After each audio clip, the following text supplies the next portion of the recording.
a lot of the children were not receiving the needed care because their parents are quite busy, quite taken away by the realities that are around. And the chance to offer the child the hug, or to ask the child to tell a story, or to even sit on the mattress or sit on the ground, sit on the sound and play with the child is something that is really important. And families, unfortunately, sometimes miss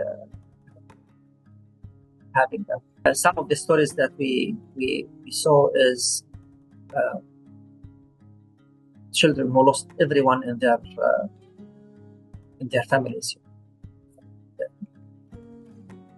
The difficulty is not even to be able to listen to their stories, be able to help them survive or emotionally get better. But the main concern is the fear of what happened to them, the experience that they had. And then the second question is where we can go, what we can do. And this is again a question that is not easy to be solved.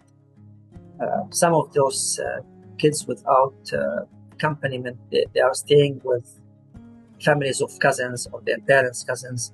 Some of them are still, they don't have a place to go to, and they are like in small communities in Gaza Strip. These are the most difficult cases that you need to work with.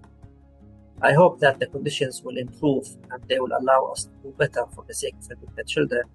But at the moment, what we can do is really just alleviate the pain and the suffering that people are going through.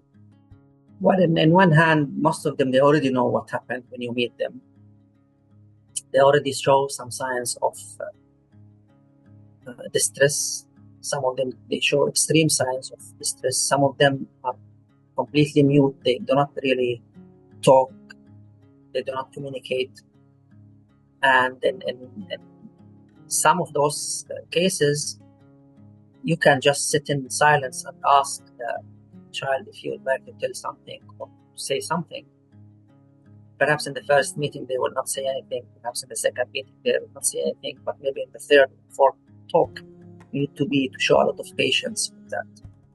One very important factor is that when you deal with children, you need all the time to invest in their families and people around them. You meet that child once per week, twice per week, each time for maximum an hour. That's not enough at all to make a big difference. You need to involve people around the child. You need to tell them what they can do, how they can help, how they can help the child recover. We all the time tell people that restoring the normal life routine is the most important recovery mechanism for children. But again, we are forced to see the realities in Gaza. That is, restoring the normal living conditions cannot happen when the attacks are still ongoing and there is no ceasefire reached and the living conditions are extremely terrible.